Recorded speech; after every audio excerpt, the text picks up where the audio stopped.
जय हिंद दोस्तों, मैं किशन आप सबका स्वागत करता हूं। शुरू करते हैं आज के डिफेंस समाचारों को। दोस्तों, कल भारत ने BMD फेज 2 मतलब बैलिस्टिक मिसाइल डिफेंस सिस्टम का सफल टेस्ट कर दिया और इस सिस्टम में AD-1 और AD-2 इंटरसेप्टर मिसाइलें होती हैं जो कि 5000 किलोमीटर की रेंज वाली बैलिस्टिक यानी कि दुश्मनों की बैलिस्टिक मिसाइलों को हवा में खत्म कर सकती है। यानी कि दोस्तों, भारत का ये जो मल्टी लेयर डिफेंस सिस्टम है वो दुश्मन की मिसाइलों को अंतरिक्ष में रोक सकता है और इवन वायुमंडल के अंदर भी। खास बात यह है कि DRDO ने कई परीक्षणों में रियल यानी कि वास्तविक बैलिस्टिक मिसाइल टारगेट्स का इस्तेमाल किया था, जिसकी वजह से इसकी क्षमता और विश्वसनीयता साबित हुई है। फिलहाल अभी इसकी पूरी डिप्लॉयमेंट और रियल ऑपरेशन क्षमता की कोई ऑफिशियल जानकारी सामने नहीं आई है, लेकिन अगर ये सिस्टम पूरी तरह डिप्लॉय हो जाता है तो ये भारत की मिसाइल डिफेंस क्षमता में एक बड़ा बदलाव होगा। इवन दोस्तों, कहा तो ये भी जा रहा है कि भारत अपने AD-1 या फिर AD-2 से स्पेशली चाइना की DF-26 जैसी हर मिसाइल को डेफिनेटली मार गिरा सकता है। फिलहाल परीक्षण सफल हुए, लेकिन इसकी रियलिटी तभी सामने आएगी जब रियल वॉर कंडीशन में इसका इस्तेमाल होगा। वहीं दोस्तों, भारत की जो L&T है वो कई डिफेंस प्रोजेक्ट्स पर काम कर रही है और हाल ही में L&T के कोयम्बटूर प्लांट में एक एक्सपेरिमेंटल UAV को देखा गया, जिसे देखकर स्पेशली जो डिफेंस एक्सपर्ट्स हैं उनके बीच चर्चाओं का विषय ये बन गया है। और इस ड्रोन का डिजाइन काफी हद तक भारत के घातक UCAV प्रोग्राम से मिलता जुलता बताया जा रहा है। इवन रिपोर्ट्स बताती हैं कि इसका ऑल अप टू वेट जो है वो 12 टन का होगा। ये 3700 किलोग्राम का फ्यूल ले जा सकता है और 1100 किलोग्राम का पेलोड ले जा सकता है। इस ड्रोन में 55% कार्बन फाइबर कंपोजिट सामग्री का इस्तेमाल किया गया है, जो कि इसके वजन को कम करता है और इसकी स्टेल्थ क्षमता को बढ़ाएगा। इवन इसका मॉड्यूलर डिजाइन है, मतलब भविष्य में इसे अपग्रेड किया जा सकता है और इसका मेंटेनेंस भी काफी आसान होगा। फिलहाल भारत सरकार और L&T की तरफ से कोई ऑफिशियल स्टेटमेंट सामने नहीं आया है कि क्या ये घातक UCAV का प्रोटोटाइप है, लेकिन इतना जरूर है कि भारत की प्राइवेट डिफेंस कंपनियां नेक्स्ट जनरेशन के मिलिट्री एयरक्राफ्ट्स और ड्रोन प्रोग्राम्स में बड़ा रोल निभा रही है। फिलहाल डिजाइन के आधार पर केवल अटकलें लगाई जा रही हैं। रियलिटी तो तभी सामने आती है ना जब पता चलता है कि भैया इसके इंजन कौन सा है, इसकी स्टेल्थ क्षमता क्या होगी, मिशन प्रोफाइल क्या होगा। ये अभी ऑफिशियली सामने नहीं आया। वहीं दोस्तों, कल DRDO ने स्वदेशी naval antiship missile medium range यानी कि NASAMS-MR का सफल परीक्षण किया।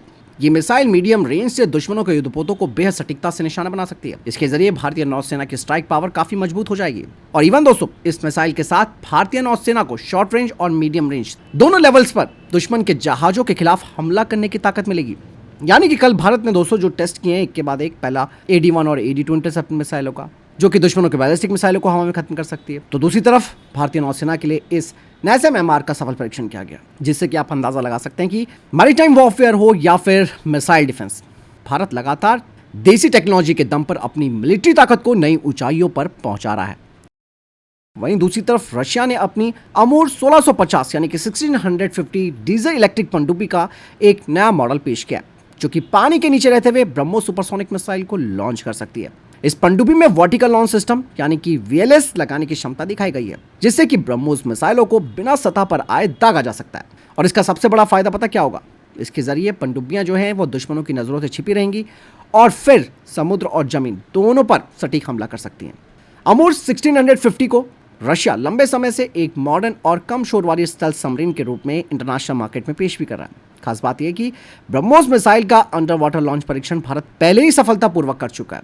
फिलहाल दोस्तों, ऐसा तो नहीं है कि भारत इस पनडुब्बी की तरफ जाएगा, क्योंकि आपको मालूम है कि प्रोजेक्ट 75 के तहत भारत ने फ्रांस से 6 स्कॉर्पियन सबमरीन्स ली और साथ ही साथ प्रोजेक्ट 75I के तहत हम अब जर्मनी के साथ नई पनडुब्बियां बना रहे हैं। फिलहाल मैं तो ये कहूंगा कि ये जो मॉडल अभी शोकेस किया गया है उसमें केवल और केवल कॉन्फ़िगरेशन दिखाया गया है, ना कि इसमें कोई जरूरी रूप से पूरी तरह डेवलप्ड और डिप्लॉयमेंट वाली जो सिस्टम है उनको दिखाया गया है।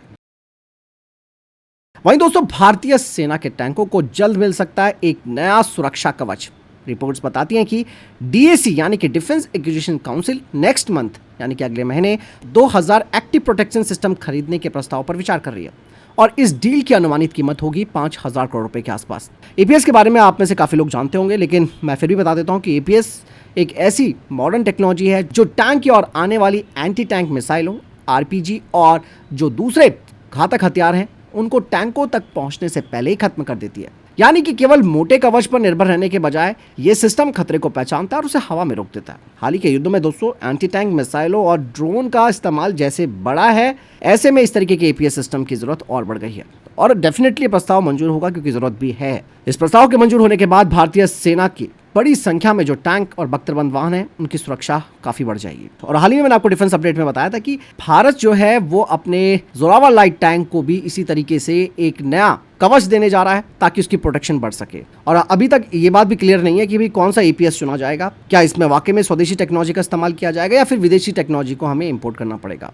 यहाँ पर मैं आपको बता दूं कि ये जो एपीएस है वो सुरक्षा तो जरूर बढ़ाएगा हमारे टैंकों की, लेकिन ये जरूरी नहीं है कि हर प्रकार के ड्रोन के खिलाफ ये इफेक्टिव हो। और अगर टॉप अटैक मिसाइलें या एक साथ आने वाले कई खतरे टैंक के ऊपर आएंगे तो फिर सुरक्षा की गारंटी नहीं होती है। वहीं दोस्तों तेजस मार्क 1 को लेकर एक नई बात सामने आई है। बताया ये जा रहा है कि ये केवल एक फाइटर जेट नहीं होगा बल्कि एक ड्रोन कमांडर भी बन सकता है, क्योंकि आज दुनिया की जो एयर फोर्सेस हैं वो मैन अनमैन टीमिंग पर तेजी से काम कर रही हैं, जहां फाइटर जेट्स और ड्रोन मिलकर मिशन पूरा करते हैं।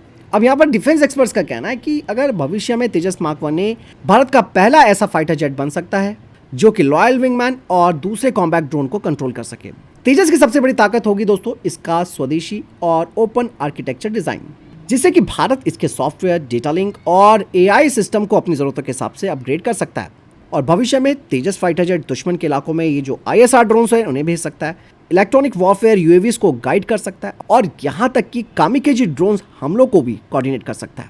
इससे फाइटर जेट खुद खतरे से दूर रहकर मिशन को अंजाम देगा। और अगर वाकई में ये क्षमता या ये जो कॉन्सेप्ट है वो हम डेवलप कर लेते हैं तो नो डाउट तेजस मार्क 1 सिर्फ एक फाइटर जेट नहीं रहेगा बल्कि एक उड़ता हुआ नेटवर्क सेंट्रिक कमांड सेंटर बन सकता है। फिर मैं आपको बता दूं ये कोई ऑफिशियल स्टेटमेंट नहीं है, ये एक कॉन्सेप्ट है जिस पर बात हो रही है कि तेजस मार्क 1 ड्रोन को कंट्रोल कर सकता है। फिलहाल तो हमें इस चीज़ पर फोकस करना चाहिए कि भैया तेजस मार्क 1 की डिलीवरी जल्द से जल्द इंडियन एयरफोर्स को हो। प्रधानमंत्री नरेंद्र मोदी दोस्तों फ्रांस की यात्रा के लिए निकल चुके हैं और ये यात्रा काफ़ी महत्वपूर्ण मानी जा रही है। रिपोर्ट्स बताती हैं कि भारत और फ्रांस के बीच मैरीटाइम सिक्योरिटी और पनडुब्बी क्षमताओं को मजबूत करने पर स्पेशल वार्ताएं हो सकती हैं। सबसे ज्यादा फोकस रहेगा भारतीय नौसेना के लिए 3 अतिरिक्त स्कॉर्पियन पनडुब्बियों की संभावित खरीद पर, जिनका निर्माण भारत में मजगांव डॉक और फ्रांस की कंपनी नेवल ग्रुप मिलकर कर सकते हैं। और आपने देखा होगा कि फ्रांस काफी टाइम से पिच कर रहा है कि भैया जब आपके पास ऑलरेडी सब कुछ रेडी है, P-75 के तहत हमने आपको पनडुब्बियां बना के दी हैं, ऐसे में अगर आप अतिरिक्त 3 पनडुब्बियां देश में बनवाते हो तो नो डाउट भारतीय नौसेना की ताकत भी बढ़ेगी और इवन पनडुब्बियों में बनने वाला जो वक्त है पहले के मुकाबले काफी कम हो जाएगा। लेट्स सी दोस्तों यहाँ पर क्या विचार सामने आएगा। और इवन ये भी बताया जा रहा है कि फ्रांस और भारत के बीच MRFA फाइटर जेट प्रोजेक्ट के ऊपर भी बातचीत हो सकती है, क्योंकि भारत ऑलरेडी फ्रांस से काफी हद तक रफाल का कंट्रोल लेना चाहता है। इसलिए प्रधानमंत्री नरेंद्र मोदी फ्रांस को बोल सकते हैं कि अगर इतनी महंगी डील है तो डेफिनेटली आपको हमें इसकी काफ़ी हद तक टेक्नोलॉजी देनी चाहिए। फिलहाल एक्सपर्ट्स का भी मानना है कि ये जो यात्रा है वो भारत के पनडुब्बी मॉडर्नाइजेशन प्रोग्राम को नई स्पीड दे सकती है। फिलहाल देखने वाली बात यह है कि भारतीय प्रधानमंत्री और फ्रांस के राष्ट्रपति की मुलाकात में कौन कौन से बड़े फैसले निकलकर सामने आते हैं। यहाँ पर दोस्तों रशिया की तरफ से एक बड़ी अपडेट आई है Su-57 को लेकर और अक्सर इन्हीं की तरफ से ये अपडेट आती रहती है, जिसमें कि रशिया चाहता है कि भारत के अंदर ही Su-57 का प्लांट लगे, ठीक वैसे ही जैसे Su-30 MKI प्रोग्राम के दौरान शुरू हुआ था। इस बार रशिया की योजना काफी बड़ी बताई जा रही है। माना जा रहा है कि भारतीय कंपनी केवल भारतीय वायुसेना के लिए नहीं बल्कि रशिया और इवन भविष्य के जो एक्सपोर्ट ग्राहक हैं उनके लिए भी Su-57 के पुर्जे और सिस्टम बना सकती है। फिलहाल रशिया ये चाहता है कि भाई ये प्रोजेक्ट शुरू तभी होगा जब भारत कमिटमेंट करे रशिया के साथ कि भैया 100 एयरक्राफ्ट्स लोकल भारत में बनाए जाएंगे, जिससे कि रशिया भारत के अंदर एक बड़ा प्रोडक्शन इकोसिस्टम तैयार कर सके। सवाल दोस्तों यहाँ पर यही आता है कि क्या भारत को Su-57 प्रोडक्शन में इन्वेस्टमेंट करना चाहिए या फिर अपने प्रोग्राम की तरफ आगे बढ़ना चाहिए। यही फैसला आने वाले वर्षों में भारत के 5th generation fighter jet aircraft की स्ट्रैटेजी तय करेगा। फिलहाल तो भारत ने ऑफिशियल स्टेटमेंट नहीं दिया Su-57 को लेकर, लेकिन बातचीत तो चलती रहती है।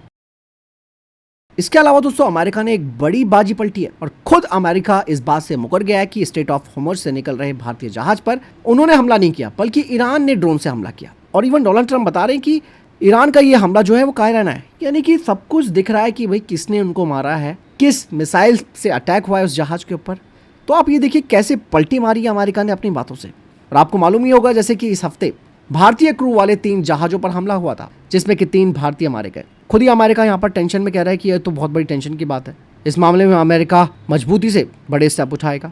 भारत को दोस्तों यहाँ पर स्ट्रेट फॉरवर्ड बोलना पड़ेगा अमेरिका को कि भैया ये हमला बर्दाश्त नहीं किया जा सकता। आपने हमारे सिविलियंस को कैसे टारगेट किया। और सबसे बड़ी बात दोस्तों यहाँ पता क्या है, यहाँ पर अमेरिका ने जानबूझकर ये किया है। अगर इसी जहाज में चाइना या फिर रशिया के बंदे होते तो अमेरिका बिल्कुल हाथ नहीं लगाता। शायद यहाँ पर एक बड़ा डिप्लोमेटिक गेम खेलने के चक्कर में है अमेरिका। फिलहाल भारत ने अमेरिका के सामने विरोध दर्ज कराया, जो कि अक्सर किया जाता है, लेकिन सामने आउटपुट कुछ नहीं आता। इसके पीछे के भी लूप होल्स पता चलेंगे कि अमेरिका की ये क्या स्ट्रैटेजी थी भारतीय लोगों को निशाना बनाने की। भारत सरकार ने लेफ्टिनेंट जनरल धीरज सेठ जी को भारतीय सेना का नेक्स्ट यानी कि अगला चीफ ऑफ आर्मी स्टाफ नियुक्त किया है। वो 30 जून 2026 से सेना की कमान संभालेंगे और जनरल उपेंद्र द्विवेदी जी का स्थान लेंगे।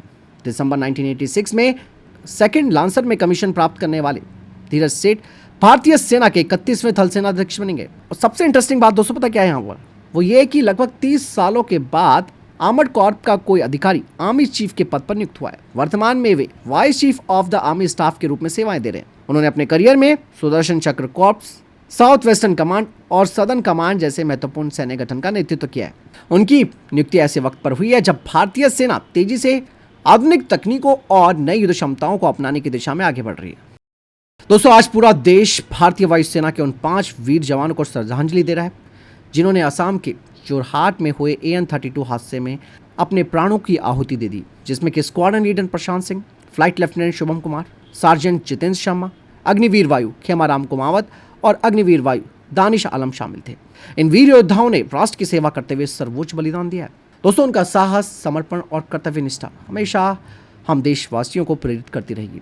पूरा देश उनके परिवार के दुख में सहभागी है। इन वीरों को दोस्तों शत नमन। ओम शांति। तो फिलहाल ये तब तक के टॉप डिफेंस अपडेट्स। वीडियो के सामने कोई प्रश्न जवाब आपको कोई सवाल है कमेंट सेक्शन में लिखकर जरूर पूछिएगा। वीडियो को लाइक और शेयर जरूर कीजिएगा। ख्याल रखिएगा अपना। जय हिंद, वंदे मातरम।